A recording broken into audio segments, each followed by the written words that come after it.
Here's to the crazy ones, the misfits, the rebels, the troublemakers, the round pegs in the square holes, the ones who see things differently.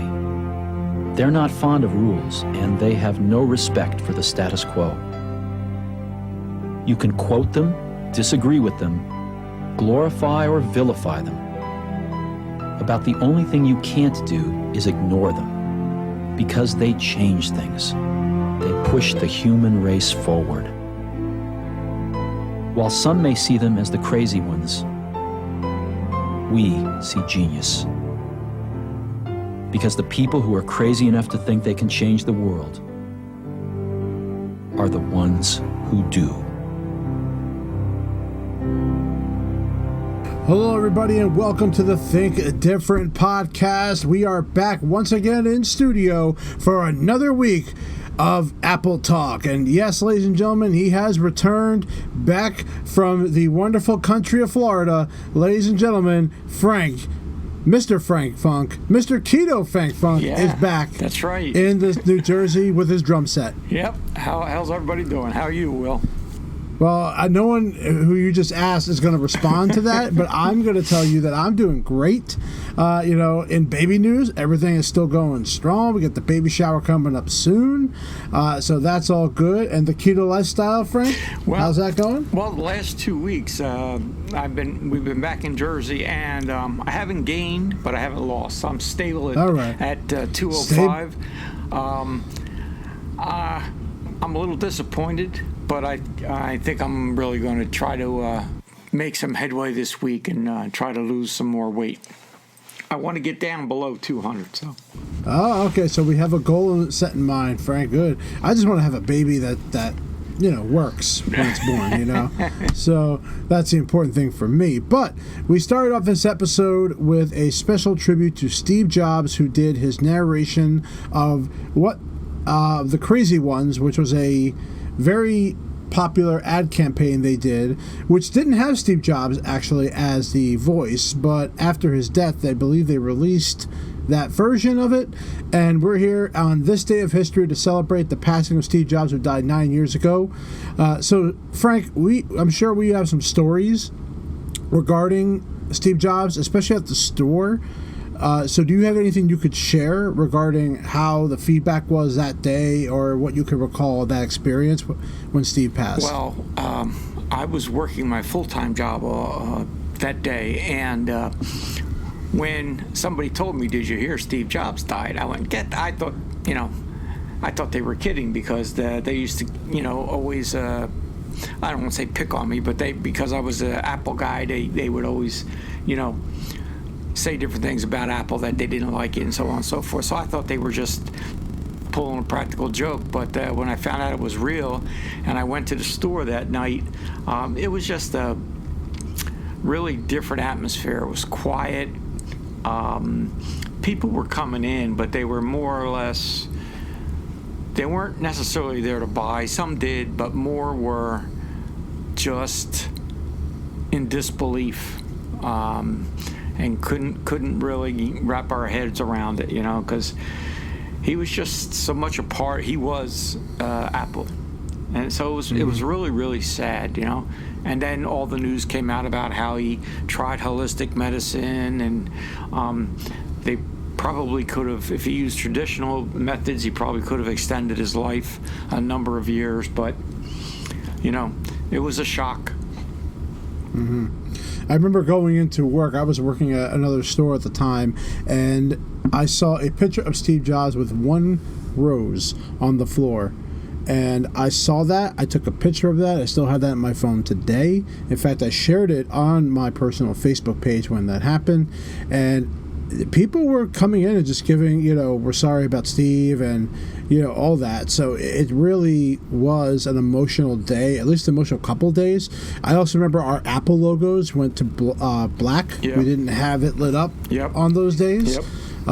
Some people don't even realize that we have the ability to change colors in that thing. And we had them off for a while just because of Steve's passing. It was just truly sad day, but we kind of knew it was coming. You know, I will personally tell you my story. I actually saw Steve at the Apple campus when I went for creative training. He was sitting down, and this is when he was not the acting CEO at the time. Tim was already got that acting role, and I saw him just pass by him, and you could just see it in his body. And you know, he's wearing everything he wears: jeans, the black with the neck. You know, he was wearing the same shirt he always wears, and he just did not look in great shape. You could see how thin he was. He was actually having soup, and you could just see how he was having a hard time. And it was really sad to see that. But the fact that I just got to be near him never will erase from my memory. As long as I hopefully live or have Alzheimer's, whatever. But that was just truly an amazing memory of me, because it wasn't too long till he passed the same year that I went. So that was my memory of the whole passing of Steve. And we actually also had Tim Cook tweet on his remembrance, and he borrowed a quote. And he says, "A great soul never dies. It brings us together again and again." And Cook added that Jobs, who passed away in 2011, is always with us, and that his memory connects and inspires us every day. It's so true. I mean, it's weird because even today, you know, when you think of Apple, you realize Tim Cook is the CEO, but I don't know, somehow the first thing you think of is Steve Jobs. And I'd be very curious how Steve feels about this, because we're not done with the battle, ladies and gentlemen, because we are still in the midst of the People's Court of Fortnite versus Apple. This is the plaintiff, Epic Games. They said they wanted to start a new direct payment system over the defendant's ripoff store, stealing 30% of the profits, please. They stated Apple imposes unreasonable and unlawful restraints. Also, the other developers, like Amazon, catch a break on those deals, and they feel it's not right. They are suing for a lot of money, the money they believe they're owed. This is a defendant, Apple. They said they're not budging on their policies and ordered the plaintiff to comply. Since they didn't listen, they kicked them off of the App Store. Google also kicked off the plaintiffs due to their little complaint of their fees. Apple had all the rights to remove their developmental license, and these guys are just not thankful for the development of this platform to sell their Fortnite coins. They're accused of not playing along. These companies are not actors. They are real companies pending in a civil court. They're going to have their case discussed right here on the Think Different podcast. So Epic Games unlikely to win the injunction in ongoing Fortnite battle with Apple. Jury trial is possible. So they went to a preliminary injunction back on September 28th, and they're waiting for the ruling, but they're basically not going to get an injunction to allow Fortnite back on the App Store. And at this point, it looks like a trial is going to happen. And you know, the more we've been going along this route, it's starting to lose. I think Epic's starting to lose. And if this goes to a trial, I cannot imagine they're going to win. I just cannot imagine. Well, stranger things have happened, I guess. But I think from Apple's perspective, they would prefer a bench trial. I can't see this going to a jury trial for a number. Can you explain? Do you know the differences between that? Yeah. A jury, well, obviously a jury trial is that you have a jury of 12 people, your peers, and a bench trial is done in front of a judge, and his verdict, after reviewing all the evidence, whatever he decides, he decides. So a bench trial, you have to convince one person of your point of view, one way or the other. A jury trial, you have to rely on the judgment of 12 people. And I can't see 12. I don't know if you are going to find that many people on a jury that are that interested in the details of this whole argument. And I want to point this out because this came from the judge. So the judge pointed out that 30% rate of Apple collects is an industry rate collected by PlayStation, Xbox, Nintendo, Amazon, Walmart, Best Buy, Google, and more. It's all 30%, and you just want to gloss over it, the judge said in Epic's lawyers. I mean, that's a perfect way to just argue that.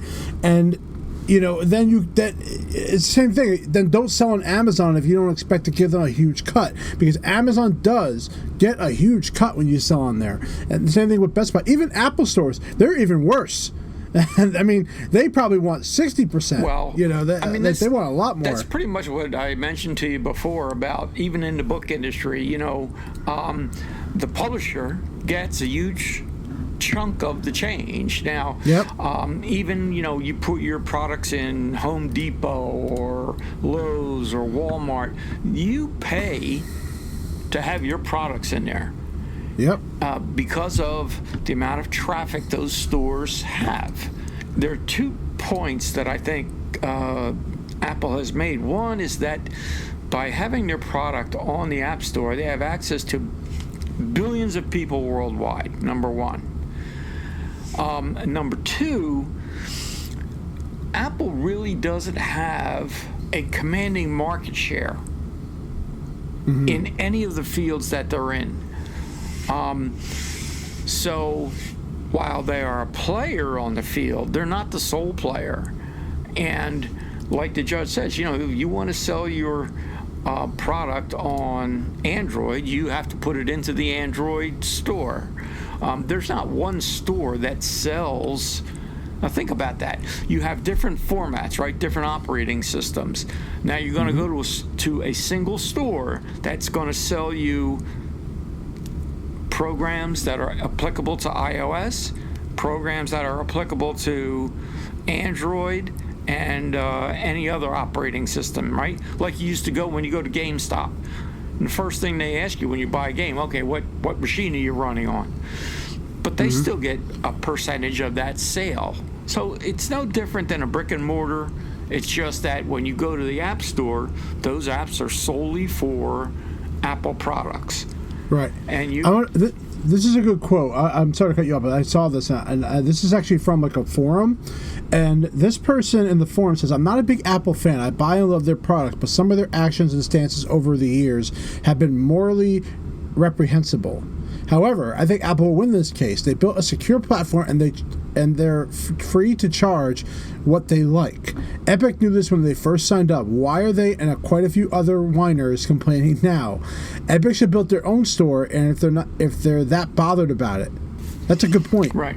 Absolutely. We talked about this a little bit a couple episodes ago. If they were to build their own store, now they got to build that infrastructure. They've got to have how many servers? They got to have some sort of management of that. And they can do it.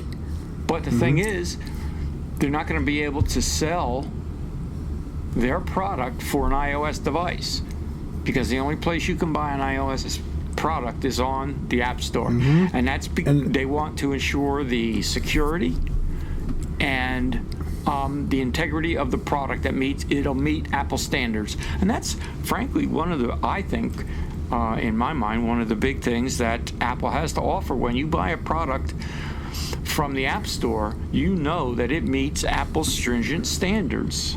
Another person, I keep cutting you off, but I found some good quotes here. A longtime Fortnite Epic player, Epic will never get another dime from me. They embarrass themselves with their stupid #free Fortnite and deserve to lose. Play stupid games, breach of contract, win stupid prizes. Fortnite won't be relevant a year from now, and everyone will be off to the new game. Now, that's a curiosity. Would people move away and find something different? That's the curiosity for that. Well, in my thinking, I'm not what you would call a gamer, okay? But I would think that, as with all apps, in my experience, you play it for a while, you're intrigued, you play it, but then it wears off, and you move on to some other game. First it was Angry Birds, then it was Candy Crush, and then whatever else. right? Right. And it was a big thing when Mario came to the Yep. iOS. So it can come and go, and it's basically the law of supply and demand. If people want it, then if you supply it, you'll be okay. If they don't want it, then it's not going to sell, and it'll get off of the App Store. And well, that's where we are. And I'd be very curious to see going forward what the outcome of that will be. But we still have more things to get to. And this one I thought was very interesting because we both used to work at an Apple store. Apple over-the-ear headphones may launch soon as the store cuts audio products. So their plan is that they're going to remove Bose, Sonos, Logitech from their stores, which is hinting that the event that we're going to be talking about next is going to release some new products that will replace those. Now, I remember how big of a deal Sonos was when it came to the Apple Store. We had a big thing about that because of the AirPlay feature. It was Sonos was finally allowing AirPlay to work within the app of Sonos. Yeah. So this was a big deal because we had a table full of speakers. There is a table full of speakers at the store to promote them. Now they're going to redesign that entire table for what they're planning to come out with. So I thought it was very interesting that they're changing this up because I think people definitely bought Sonos and Bose and other Wilkins at our store. Did. Yeah. So but now that but I hate to say it, AirPods has really taken over the market regarding headphones. I mean, really, there's nothing else out there that compares to the seamless experience and the quality to these headphones right now. I mean, I have a monster pair of headphones. I use these when I'm on gigs and when I'm on this podcast because it's easier for me. I mean, I could wear a pair of AirPods and do this, but I like to drown the sound out a little bit more with these. But what's your thoughts of them removing these audio products from their store? I kind of have mixed emotions because okay, I'd love to hear it. I have a Sonos 5, which I paid $700 for. Yeah, and I have two Sonos ones, $200 a piece. So, and I have two HomePods. Okay. So, okay, Frank. Just anything else you have in your home that you want to share? I mean, damn. Well, I mean, I also have 100 iPads available everywhere I am. Well, in the article, they're talking about they're suggesting that they may come out with a new updated HomePod. Now, I'd be anxious to see what is in that. Now, I don't know. I mean, I'm always looking. Maybe I'll sell the Sonos because there's a strong market out there for them. But the Sonos 5 is unbelievable sound. The Sonos 1s are good. I mean, it's all good. They're all good systems. Right. But I love my HomePods. I just do. I also had Sonoses as well. I had one downstairs, one upstairs, and I sold them because of the I bought the HomePods. We had a really nice discount at the time when those came out. So we got 50% off. I don't care about telling everybody. We got 50% off the HomePod. Now I also stole Vacation Tim's 50% because he wasn't going to use it, so I could have the dual speaker setup. And that's how my setup is right now. I have the dual speaker setup in my living room. And I'm very happy with the HomePods, honestly. I like the idea of just setting a timer. I like the idea of saying, good night using Siri, and it shuts everything off. It turns on my lights upstairs. Like, I already have it set up to do some of the cool home products that, honestly, there's no way I could have got that with the Sonos. Yeah. They're just speakers. You're right. Going into what I think is going to happen here, I think two things have to happen for people to buy this. You're going to have, number one, HomePod has to go down in price. I think that's a very big thing. They've already did it a little bit, but I think they need to do a little more.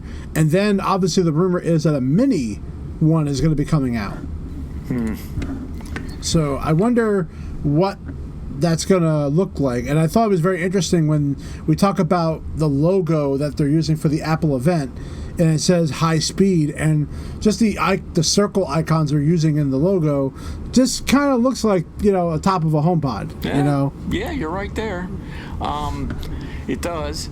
I personally, I don't know what as far as sound quality goes, I would like to have them stick with the same size because I think the sound quality is excellent.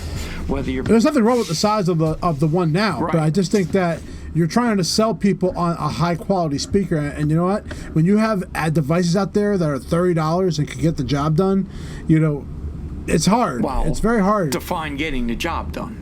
Echo. I mean, like I have an Amazon Echo that I throw outside, and even at the highest percentage, it does exactly what I need it to do. There's a reason why I haven't bought an outdoor speaker. Echo does what I need to do, and I got that for free. I didn't pay for it, but I'm just telling you that I got something for free, which is pretty. Yeah, I like it. But you're sacrificing sound quality. And that's fine. I don't need it to be that loud. That's not my goal. The problem with HomePod is HomePod has to be plugged in and has to be set up pretty much permanently somewhere. Where this Echo, it does make it quite easy to move it around than the HomePod does. So let's dive into that right now. So let's talk about the Apple event. That's the main story of today, that they're going to do their digital-only event. The quote they used was high speed, and of course they're going to be doing it on Tuesday. So this Tuesday coming up is the next one. It's going to be, of course, 1 o'clock Eastern Standard Time, 10 a.m. Specific time, and obviously the rumor is the iPhone 12. So let's talk about it, Frank. I'm all game for that. One thing though, I'm a little surprised that they selected October 13th. Just not a big fan of that number. But okay. But you're so suspicious, Frank. You believe in that stuff. Well, since it's the iPhone 12, they should have picked the 12th. They always do on a Tuesday though. Yeah. That's usually their time frame. But but now I remember you saying you're planning on getting this phone. yeah, 2 of them. So. 2 of them, okay. So obviously the big rumor is, and of course the quote is high speed. So that's obviously saying the 5G support is going to likely be coming in this phone. The question is it going to be available for you to use right now? It's hard to say. But the rumor is, of course, that they are going to come out with a mini version, which is the 5.4, the regular version, which is 6.1, and a 6.7 version. And the rumor is they're all going to be OLED. Yes. So they're all going to have nice. OLED displays. Yeah. For these. I think, I have the 10 right now. And I think I'm going to go for a larger screen this time. So you're going to go for the Max? Yeah, I think so. I had the bigger one before this. Then when the 10 came out, they had it, they put the notch in and there was no button, so you had more screen in the smaller format. But I don't know. I'm just curious. I think I want to go with the bigger one this time. I think my wife will stick with the same size. So. And how are you going to feel about having the no power adapter and no earpods in there? The earpods I can get it. Yeah. But the power adapter. Well, while I do have several of them laying around, and I think that's the logic behind it. That of course, it's an remember the last one? It's an environmental reason. Yes. Behind it. Yeah. We were talking to my best friend John on the podcast that you were stuck with the FBI with, and you couldn't be here for that. But we talked about that they used an environmental reason behind the power adapter. Which, yes, is true, but it's hiding it. Yeah. And that's not the reason. They're trying to save money. Well, it's just one of the reasons. It's not that it's not a reason. It's one of the reasons. Yeah, but they made it the focal point reason. That's what pisses me off. That's not the focal point. There's no way. Right. They said, you know what we got to do? We have to take these power adapters out to save the environment. Yeah, that's true. And maybe we'll save some money too. That's second. It's not the power adapter that's saving the environment. It's the packaging will be reduced and thereby saving trees. Oh, we save enough trees as it is. All right, we barely print stuff anymore. Okay, Yep. So there's lands that are. You cannot take trees out of certain parts of land. Yep. So trust me, the trees are going to be fine. All we got to do is take some seeds, plant them in the ground, put some goddamn water on it, it'll grow. Okay. All right. You make it sound so simple, Will. Thank you. It's very simple, actually. It's very simple. All you got to do is put some shit in the ground, and you can grow. Okay. So I don't want to hear it. We're saving enough trees as it is. I think. By the way, Apple Park destroyed a lot of trees to make that Apple Park campus. What do you got to say to that, Frank? They put full-grown trees back in they took them out and all- saved them. Not all of them. Not all No, of them. where the other ones go, Frank? They're probably in the fireplaces for heat. Oh, there you go. Yeah, see, in the fireplaces, which I didn't even use this last year because it wasn't cold enough. My friend who I work with is planning on getting a new phone, but I told him to wait to see what's going to change here because obviously pricing is going to change. And then the rumor is that they're going to have a new style cord built in here. So they're going to have a high quality braided cord, which thank God for that because the cords of these suck. Yeah. Apple charges $20 for cables that break in a year. Now, I will point out we are throwing our cables everywhere, which is causing those problems. Yeah. But they're not very high quality. In fact, people would buy the other brands like Belkin, who had a really nice braided one. And yeah, the braided ones. And also, I would like to see them longer. Yes. Well, they have the 2 meter, but I don't think they're going to give you a 2 meter cable. They're going to give you a 1. Yeah, But hopefully the braided one won't break as much, so that way it'll knock the quality up. And going forward, that's likely the cable that's going to be going forward, which is great. So that's the phone news. You know, other than the 5G and the cable, I don't know what else they're going to have in this. It's going to really make you want to get it. You know, I know you could get it because you've been your 2 phones behind, so I get why you're getting it. Yeah. But well, no, for someone like me who's an behind. iPhone 11 user and I'm very happy with the phone, I don't see myself getting this phone at all. In fact, I promised myself I wouldn't get this phone. Yeah. So, well, see, I liked. Now, my sister has the 11, and she absolutely loves the camera, the night shooting on it. My sister has the phone, but I have to say, when I try to instruct her on how to get the most out of it, I don't want to do that. I don't want to do that. So I'm like, sometimes I just want to say, you know, you have iPhone 11 and you use about as many features as you would on a original. yep, that's true. So it kind of pisses me off, but I just bite my tongue. Well, the camera for me was the only reason why I upgraded because honestly, and the reviews were so good for this phone when I was watching all the people doing reviews that how good the camera was, I did it. And not to mention having the wide angle was the game changer for me because I love having that wide angle look that I just don't have on the lenses I have. I have a wide angle lens for it, but I have to switch it out, and it won't be able to do it as easy. This is like really good quality. You know, unless they do something to the sensor of the iPhone 12, which I honestly don't see myself getting it. I'm fine with this phone. I'm really happy with it. They have the LiDAR, right? Yeah, but what am I going to use that for? I don't know. Okay, exactly. Let's move on. You're the videographer. You need to find. Yeah, but your LiDAR reason. is not for like the camera. It's for the AR. Oh, it's yeah, not really right. It's not really for the camera. Now, the rumor is also, speaking, going back to AirPods, that they are planning to come out with a high-end active noise-canceling retro-style AirPod Studio headphones, which rumored are going to be costing $349. But the cool thing is about these headphones, number one, is that you can put them on either side of your head. So there's no left, there's no right channel. Everything's going to be equal as one. Or it's going to understand it somehow, which is neat. That's a pretty unique feature in a pair of headphones. Well, I read also that they're going to be able to have more than one Bluetooth device connected to your phone. Yeah.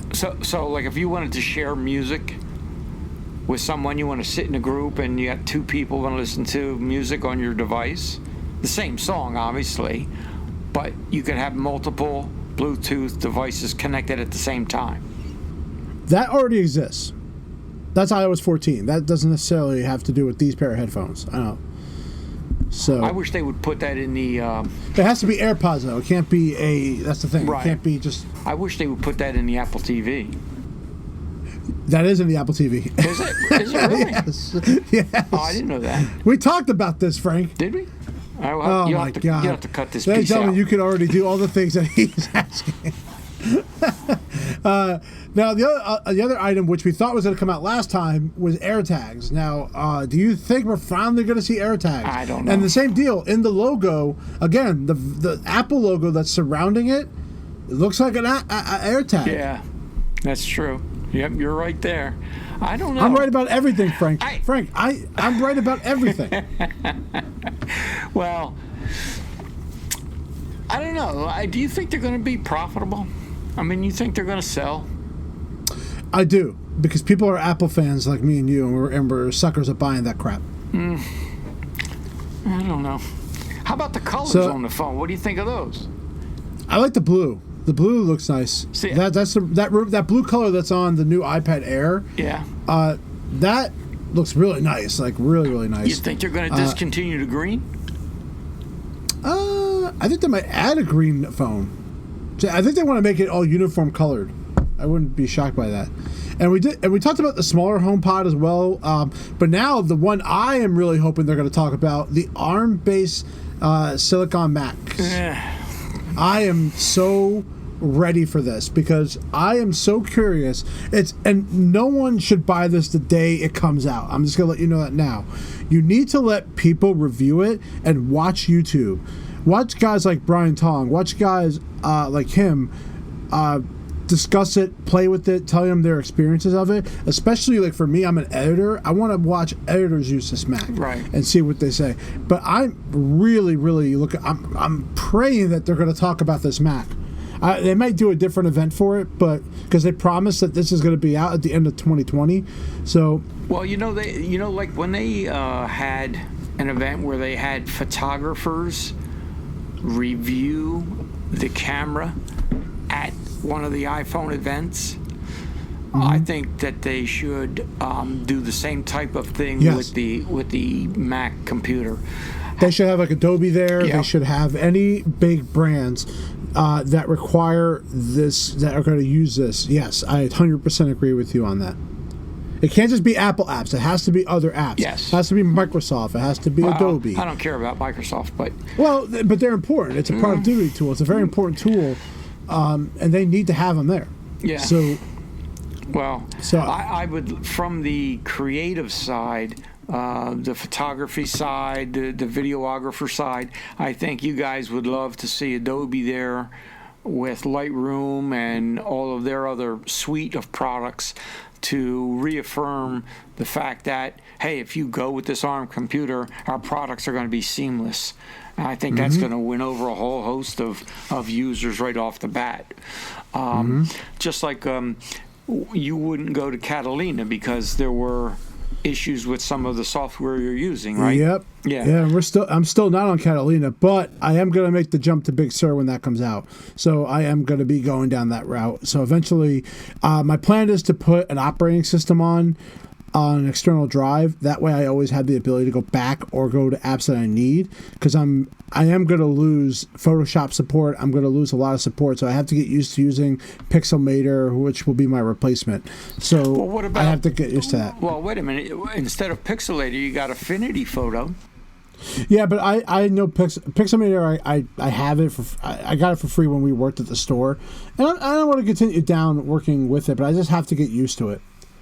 That's Affinity is really pretty good too. Tony used to use Affinity.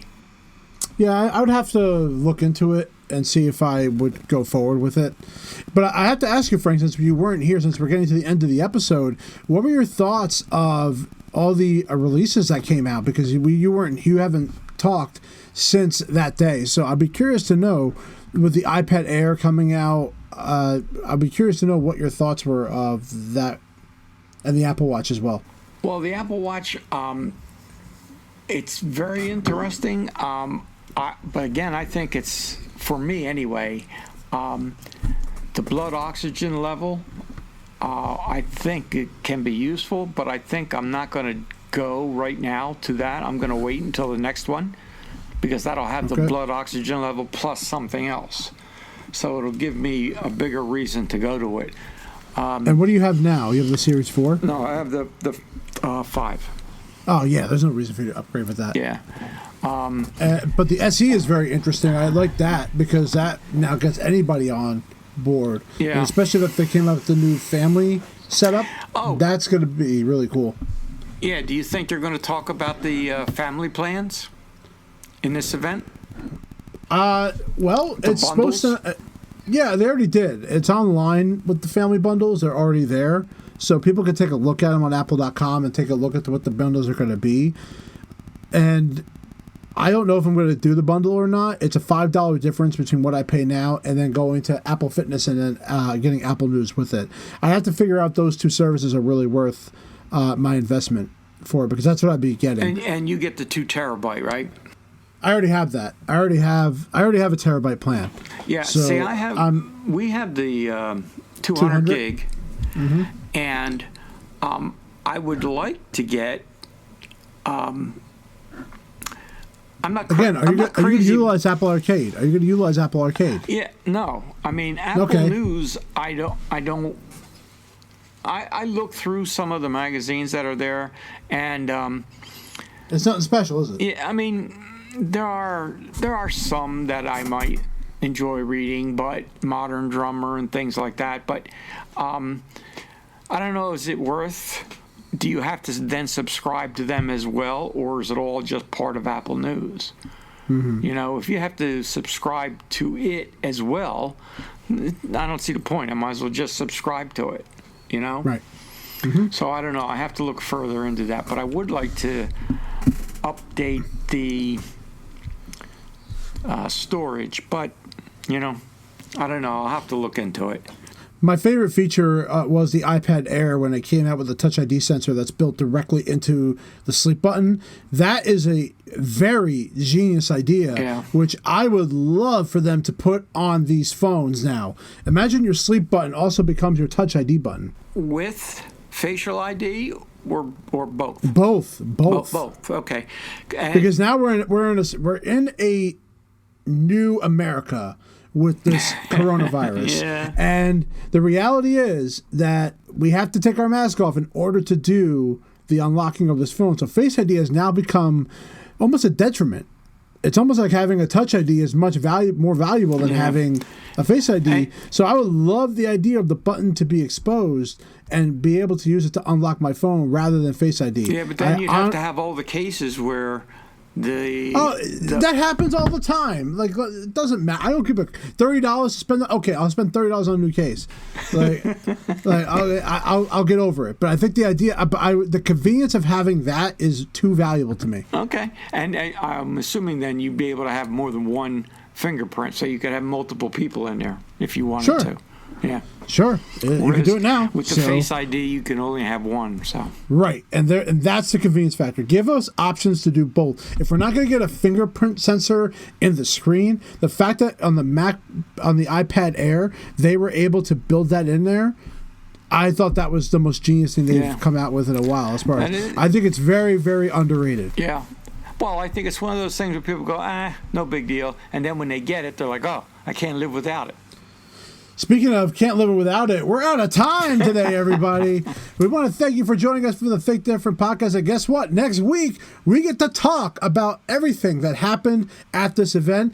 And likely we'll do it the night of, because I figure if you're around next Tuesday, Frank, I'll be here. We can go a little early and get this podcast up a little early next time so that we can have all the news and stuff that came out of this keynote. So, for Mr. Frank Funk, Mr. Keita Frank Funk, Mr. New Jersey drummer Frank Funk, I am Will TLD. Thank you for joining us for another episode of the Think Different podcast. Hey, peace out, brother.